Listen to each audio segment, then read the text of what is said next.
Hey everyone, welcome to another edition of Josh Wonders Why. Tonight we'll be talking about aliens and UFOs and witches. Oh my. Nice hat. Thanks. I came prepared to talk about witches because, as we'll talk about, this is exactly what witches wore in the Old Testament, right? That's you knew they're a witch. I don't think so, Josh. We'll see. We'll get to it in a minute. I don't think so, Josh. It reminds me, have you ever seen Home Improvement? Oh, yeah, Okay. yeah. I don't think so, Tim. So I'm joined as usual, Pastor Kelly, and this week, last week, and next week, we will be diving into supernatural creatures and beings that are mentioned in the Bible. So last week we talked about some, I can't remember what giants, the giants and the Nephilim, however you say Genesis. Talked about some supernatural creatures that King James Version has, like unicorns, and man, why am I not? I'm drawing blank. You probably have all the notes right there. And I do. Satyrs. Satyrs. Satyrs and a cockatrice, which is like a cross between a snake and a chicken. And then we talked about some of the visions that I think Daniel was seeing, right? There were some weird beasts. So tonight we'll be talking about aliens and UFOs, as mentioned in the book of Ezekiel. And Kelly will help us understand if this is the first alien encounter, or are God and angels, are they really the aliens? And then after that, we'll talk about witches and what the Old Testament has said about witches and the experience that Saul had visiting a witch or sorceress of Endor. So if you're watching us, appreciate it. If you have any questions related to this topic, feel free to put them in the comments. And let's go ahead and get started. So Let's talk about Ezekiel. So in the book of Ezekiel saw the wheel. Yeah. So I just heard that song today. I've never Really? heard that song before. You've never heard that song before? Is it like before? a camp song, or where have you? It's a spiritual. Okay. Yeah. Like where have you? Like in church, you've sang it before, or? I don't know where I learned it. I've just known it for a long time. Oh, I know where I learned it. What? VBS? You will not believe this. And back in the day when we had records, yeah, I guess they're popular again now. They're making a resurgence. My mom had a record collection, and one of the records she had was Dale Evans Rogers. Okay. And I think she sang that on the record. I think that's how I knew Really? it. Yeah. Okay. There were a few spirituals on there, and that's how I learned it. So you learned from that, from the old records. Yeah. That's pretty cool. So we'll talk about Ezekiel. And I'll paraphrase some of it. So in Ezekiel 1, he just goes right into it and says he was hanging out essentially next to a river, and heavens were opened and he saw visions of God. And basically goes into explain that he looked and I saw a windstorm coming out of the north, an immense cloud with flashing lightning and surrounded by brilliant light. And the center of the fire looked like glowing metal, and in the fire was what looked like 4 living creatures. So let's stop there. That explains the UFOs that we typically see nowadays, right? It's basically, we see, if you ever see Independence Day, that's how they entered the atmosphere. You saw this huge cloud, and all of a sudden it broke away, and there's this huge metallic object in the sky, right? So it's got to be a UFO. Well, no, it doesn't. But that is a lot of people point to Ezekiel and the Book of Enoch. Yeah. To, explain UFOs. Okay. But I don't think that's what he's seen. So then he goes in and says, their appearance was that of a man, but each of them had 4 faces and 4 wings. Their legs were straight, their feet were like those of a calf, and gleamed like burnished bronze. So they're robot aliens, it sounds like. Under their wings, on their 4 sides, they had hands of a man. All 4 of them had faces and wings, and their wings touched one another. And it basically goes on to talk about how their 4 faces looked. And I think what this is explaining, cherubim, right? Essentially what he's explaining these 4 creatures are, I believe. He goes into more detail about that. But then he says, as I looked at the living creatures, I saw a wheel on the ground beside each creature with its 4 faces. There's an appearance and structure of the wheels. They sparkled like chrysolite, and all 4 looked alike. Each appeared to be made like a wheel intersecting a wheel. As they moved, they would go in any one of the 4 directions the creatures faced. The wheels did not turn about as the creatures went. Their rims were high and awesome, and all 4 rims were full of eyes all round. So that's explaining the classic discs that we see, right? Yeah. So all in there. So and the flashing lights that look like eyes. So to Ezekiel, what he thought was experiencing God's presence was really a first documented alien encounter, right? No. Okay. No. So set us straight on what it's actually explaining. Well, first of all, it says, I saw visions of God.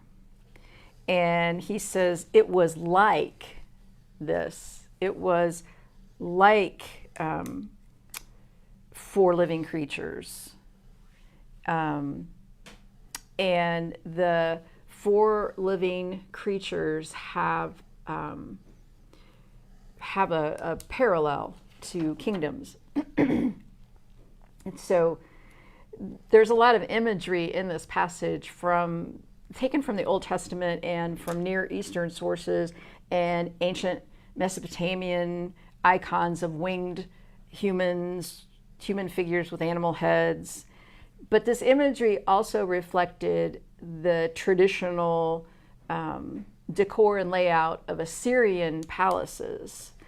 So ornate carvings and representations of creatures, humans, thrones, etc., were common decor in the royal palaces. And when you went to see the king, the Assyrian throne room, you would first enter in, and at the end of the hallway there would be a depiction of some sort of the king. And then once you saw that, you would turn 90 degrees and you would see the actual king. So these visions, it's like he's entering a throne room. And so he sees all these creatures and depictions, and it's interesting because it starts kind of, he's looking down, their legs, the soles of their feet, and then he just keeps rising his eyes up, and everything just keeps taking his vision higher until he, encounters God or something that is like God. And I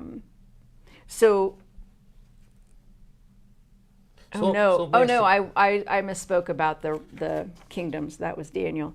But there were images in there that are like describing furniture from the tabernacle, coals of fire, which would be like burning incense altars. Okay. And because he'd been trained as a priest before he was taken prisoner. He did not get to be priest, but he had been training to be one. And it could be that God was giving him this vision in a way of saying, okay, you are in exile, you are in a foreign land, and you can no longer go to the temple. But I am God everywhere. I'll bring the temple to you. I'll bring the temple to you. That's right. So it mentions visions, right? So when we talked about Daniel, I think it was a dream he was having. Mm-hmm. But Ezekiel does not say it was a dream. He just said he was hanging out by the Kibar River, and the heavens were open, and I saw visions of God. So when they say visions, is that like he's actually seeing it happen before his eyes, or did he fall into a slumber, and that's what he dreamt, I guess? Well, Josh, I don't know. Okay. It could have been either way. It could have been either way.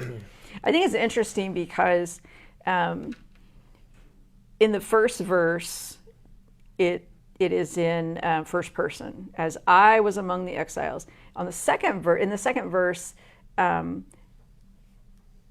or the third verse, the word of the Lord came to the priest Ezekiel, and the hand of the Lord was on him there. So it's like now we're in third person.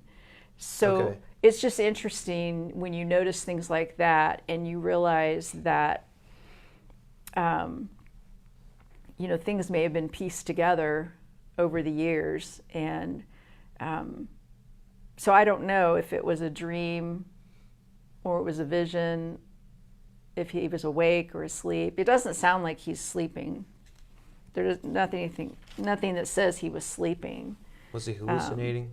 Hallucinating, I don't think so. I like to believe that God was actually communicating with Ezekiel through all these visions. And, they all stood for something, the throne room, the valley of dry bones, this is what this means.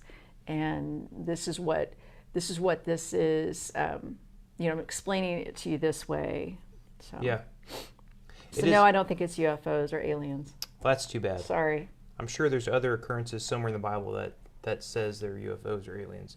What is interesting, though, is that I think we read this in the mindset of the 21st century. I think if you consider, the stuff that we've experienced, like spacecraft, Mars, artificial intelligence, everything, you look back at Ezekiel, what does he experience? Growing up in the Middle East region, and living out in the wilderness, maybe in a temple with, temple and houses that are made of, basic materials with, basic resources. So it's interesting to consider trying to not take the mindset of our 21st century mindset, but the question is, this is how his senses were interpreting the experience of the presence of the living God. It's how he interpreted it, right? And what he says is glowing metal in his mind may be something totally different when we see it. Oh, that's not that's not glowing metal. That's just a shiny I don't know. Yeah. But just something that maybe has been represented in the temple, and so. Yeah. Tony did say someone said he was describing an airplane. I still Who's this we who you're talking about? Yeah. Where does it say we? What in the What's verse? This we? I ain't seen no aliens. We are not alone. So there you go. No aliens or UFOs. Just a godly encounter, the presence of God. And it's how Ezekiel just explained it, what was going on. I mean, if we probably saw something weird in the sky and we wrote about it now, 2,000 years from now, someone will look at this and not understand. Yeah. I mean, yeah. We spend hours and hours debating what Paul meant in most of his letters. And yes. This is here too. I do find this interesting. I think you said this before, that someone was I was reading an article about this, and someone made the point that I think you made before, is that it doesn't really matter what really happened as a concern. It just, what does the story teach us about God, and what's the beeline to Jesus, right? So don't get tied up in the details and try to explain them. Just learn about what's the beeline to God, what's the beeline to Jesus. Yeah, right? because there's a point. It's not just, I had this really weird dream and none of it makes sense. And, it all, by the time you get to the end of this chapter, and he keeps looking higher and higher, and he says, this was the appearance of the likeness of the glory of the Lord. Yeah. So that was the best way he could describe seeing the glory of the Lord. Okay. So far, you have debunked every single supernatural creature I've thrown at you, or being.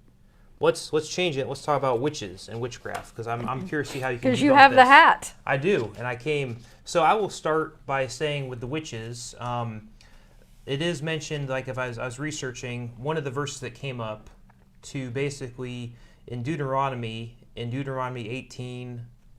Verses 19 through 11, it's under a subheading called Detestable Practices. And basically, this is what I think Moses is Moses given the, he's the one that basically wrote or narrated Deuteronomy, right? Is he the one? Yeah. No, he's credited that's with what's that. credited. So he says, when you enter the land the Lord your God is giving you, do not learn to imitate the detestable ways of the nations there.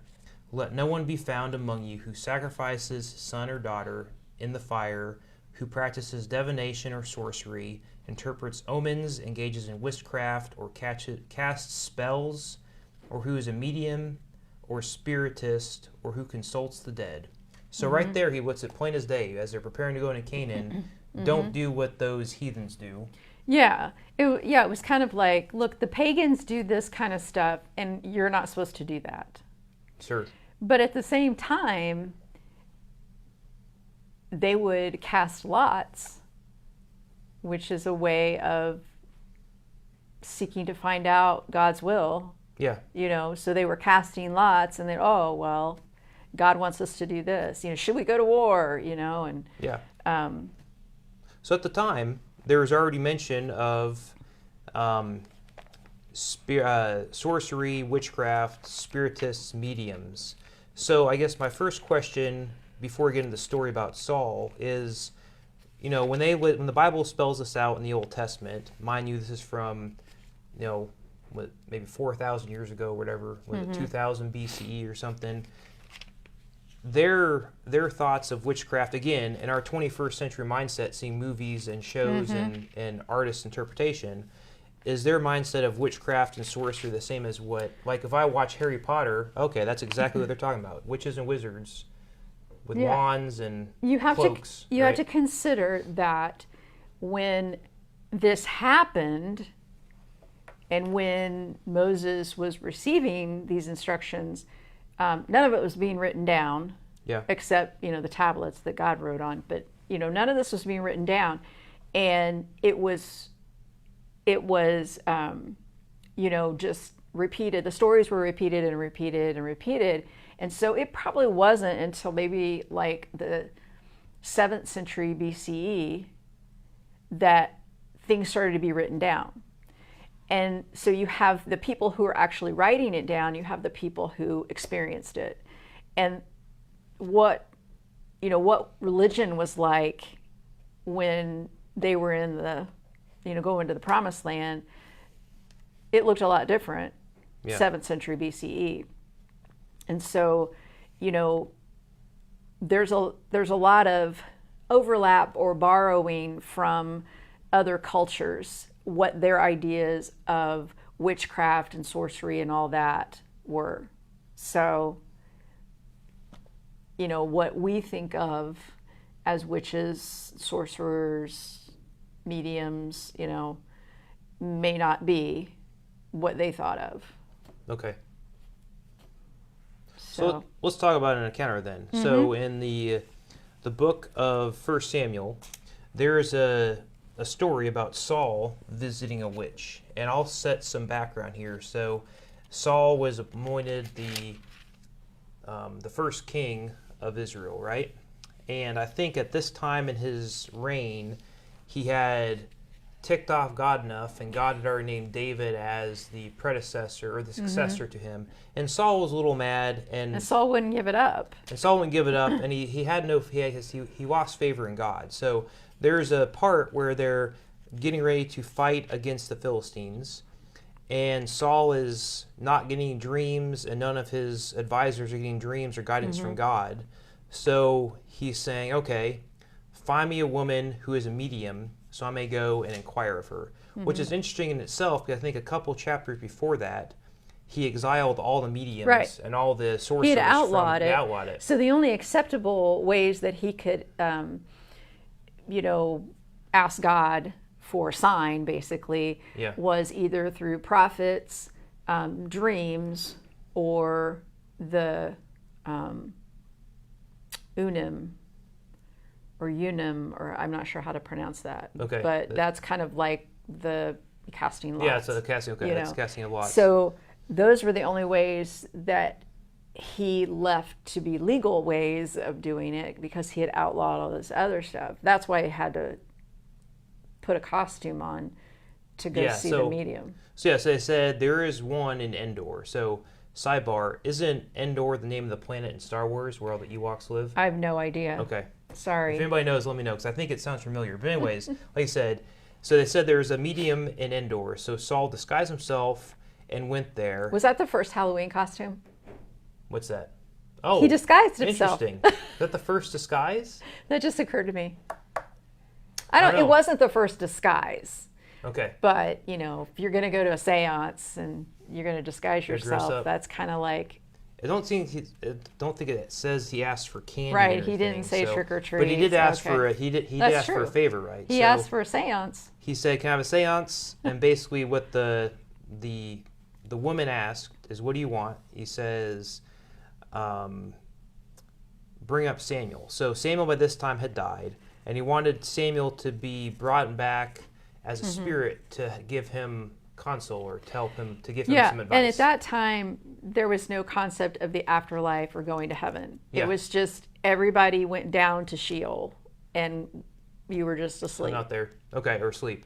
So this medium was able to conjure up some spirit that appears to be Samuel, and then at that point, Saul and Samuel have a conversation where pretty much Samuel says, "You're going to lose this battle. You're going to die. You're screwed. You're going to die." Right. So that's the story in a nutshell. So what's interesting though is, there's a lot of stuff to unpack here. There obvious was an encounter that Saul had, or one of the Israelites had, with a medium, or I think you can call her the witch of Endor. The other places do. Yeah, So- except the term witch is misleading. and that's what I want to get to. Like, what is the witch at that point is different than the witches now. I think.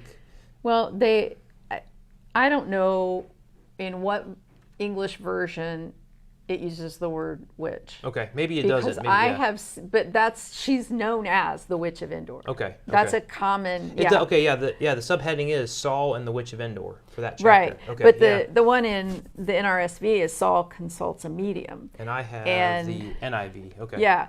So,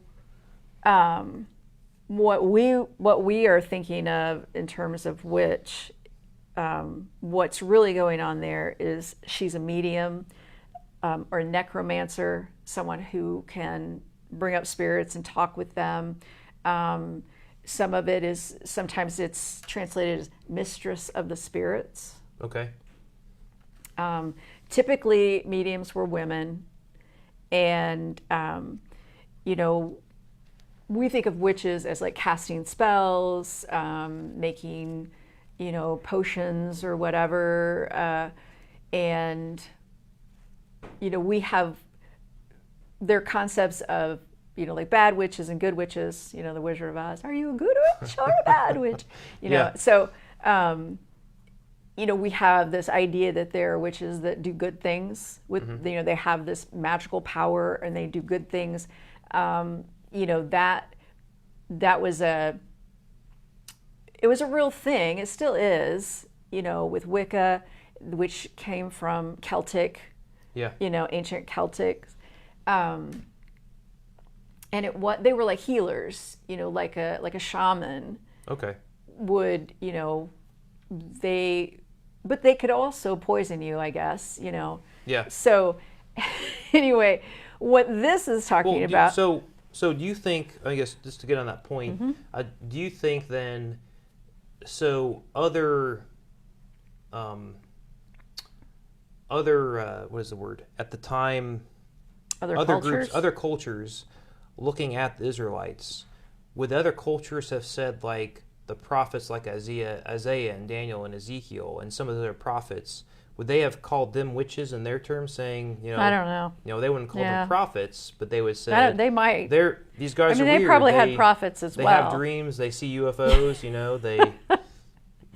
Yeah. talk to spirits, so they must be witches as well, right? I wonder if that. Yeah, was and I think we can sometimes we get this blanket term like witch, but she's not a witch. She's a medium. Yeah. She can have conversations with the dead.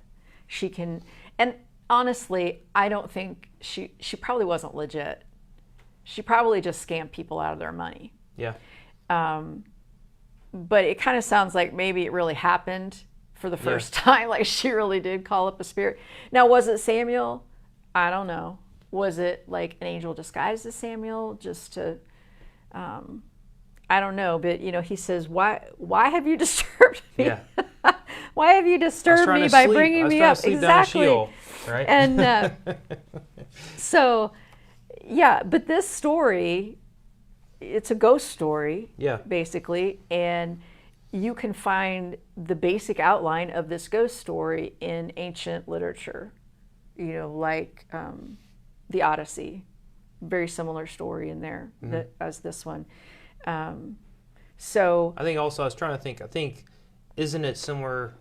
And I should have done better research, but isn't there a story like that in Macbeth where he consults those witches when it's they're been a long time since I read Macbeth. double but or yeah, toil and trouble, fire double, burn, double, toil and trouble. Yeah, the three witches. Where he consults them for Yeah. similar. So yeah, but that idea of witch wasn't really, that's a much later. That was more of a romanticized version of the witch. That was with the Renaissance. This is a medium. This is somebody who And that's a good point with thinks, the Odyssey, because that would have been around a similar time frame. Yeah.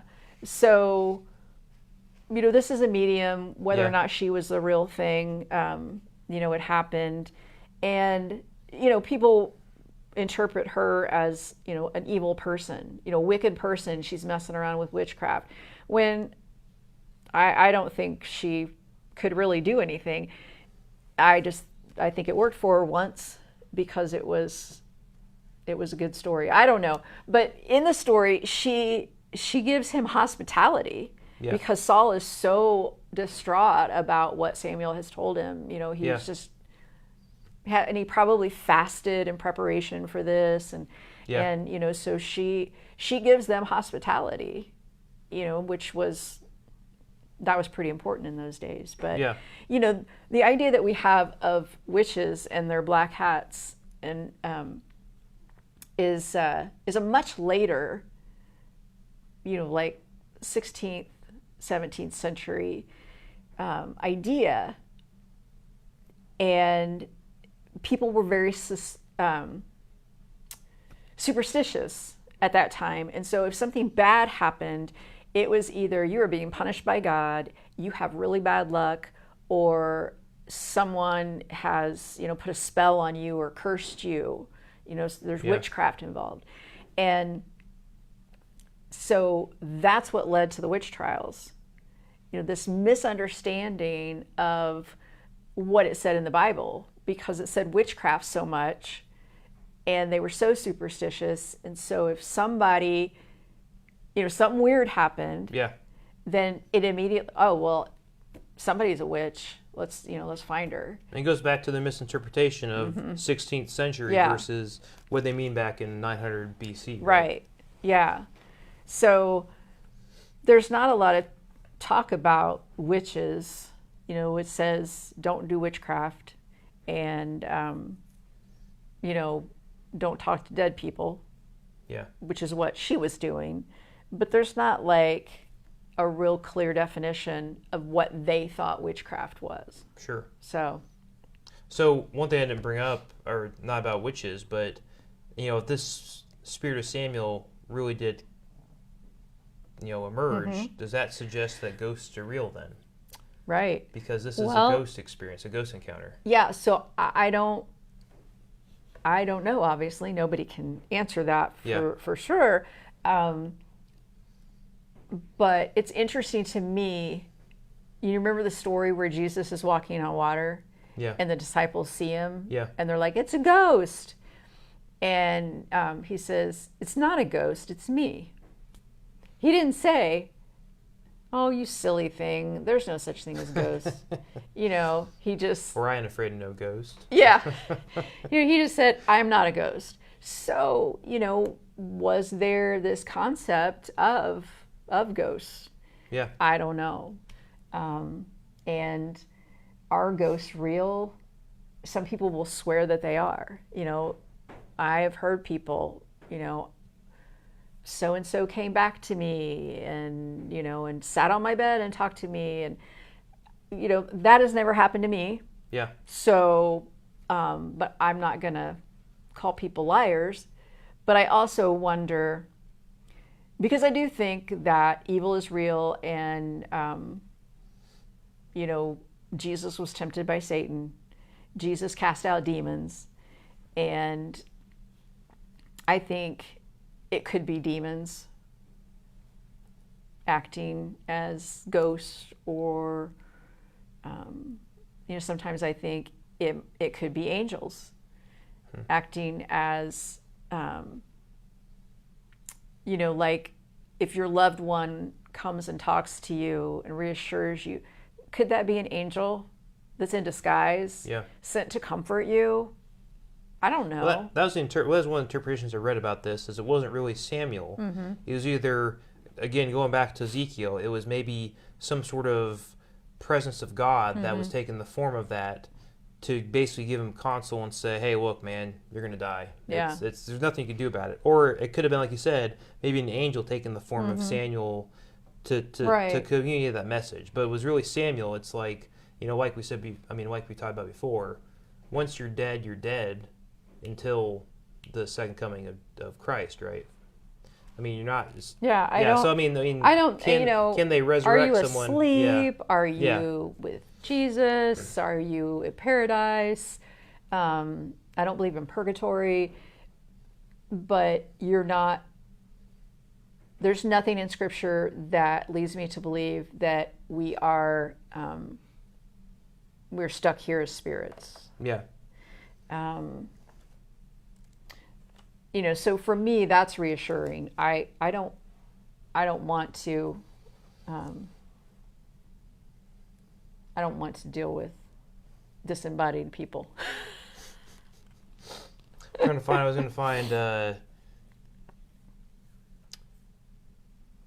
can't find it here. I was going to make another joke, but I can't find that. So you're here and there. So thanks again for joining us and educating us on UFOs, aliens, witches, and then the bonus topic of ghosts tonight. Yeah. It's a fun discussion. Yeah. Tony, I guess Tony does appreciate that. My hat. It's better than an aluminum foil hat. We have worn that before when we talked about aliens in the past. Yes, we did. Yes. So. And Tony does say he knows someone who's a witch, but doesn't know any aliens, I think. Okay.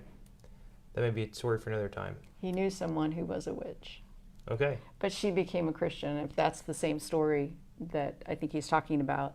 Which leads me to, in my research, I found a lot of things about Christian witches, which I felt like was an oxymoron. Yeah, that's weird.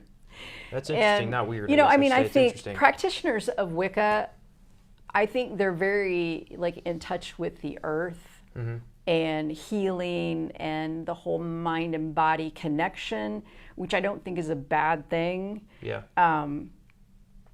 But I think that's different than some witches, and the idea of being a witch and participating in the things that make you a witch, I guess, and at the same time following Jesus. I have a hard time reconciling that. I don't know about y'all, but there's a lot of things I don't understand. Yeah, well, that's interesting. Yeah. So I was going to say something else about that. Oh, but I have to stand up and show my shirt. Oh, yes. I was going to ask. Yes. And then your book, too. You brought another book, too. Humpty had a great fall. I was trying to figure out what that was. It's an egg. I thought it was a peep for the first. I thought it was a white peep. That's a good guess. Humpty Somebody else thought it was a ghost. She couldn't see it. She couldn't see it very well, but I was like, no, it's Humpty Dumpty. Yeah, I had this thing about witches when I was a kid. I think I wonder, okay, I'm going to psychoanalyze myself.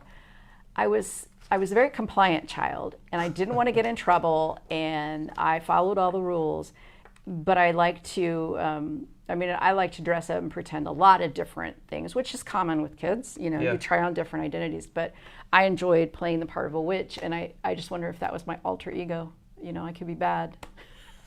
Did you ever play a witch in in a play or anything? No, but as I said, I think last week when I was asking people about their Halloween costumes on Coffee with Kelly, and I mentioned the witch costume that I insisted on wearing to the kindergarten Sunday school party. And I loved that costume. It was great. Yeah. And I don't know. So yeah, and this was one of my favorite books. So some of you might remember Old Black Witch. I've never heard of that book before. And well, it's more for my, it was mid-60s. Okay. So it's more my generation, but there's a movie based on this book called Winter of the Witch. I think that's what it's called, Winter of the Witch. And my school played that every Halloween, like, school convocation, and we'd Okay. go watch that movie. And you can watch it on YouTube. It's kind of a bad, it's like a video of a film strip kind of thing, but it's very, it's just very retro, and I enjoyed finding it because we saw it every year. Okay. Yeah. So if you want to be a witch, maybe you are a Christian witch then. No. Because you want to be a witch when you... I do not want to be a witch anymore. I just would play one on stage. Well, if there I you had go. the opportunity, I would. Well, fun discussion. If you enjoyed this, and if there's other topics you'd like us to chat about, put them in the comments, put a post on our Facebook group. We'll have to talk about stuff that's relevant to you. If you missed Coffee with Kelly this morning, you should go back and watch it. And then this Thursday, we'll be back live at 7 p.m. Eastern Time for another Digging Deep with Kelly. And the next Monday, we'll wrap up our series on supernatural creatures or beings by unpacking Revelation. I don't know, maybe that's got to be a two-parter. We'll find that's out. long, yeah. But, a question from Revelation. I can just sum it all up. I don't know, Josh. Well, we're going to find out more next week, because Revelation does reference, dragons and zombies and all sorts of creatures that would make perfect Halloween costumes. So we'll unpack that next week and maybe be disappointed by unpack a little Kelly. bit. Yeah. There's a lot in there. There is. So we'll pick on maybe some key phrases or verses. Some things that people seem to stand out for people. Yeah. Yeah. Well, great. Well, appreciate you all watching us, and we'll see you again soon. Bye.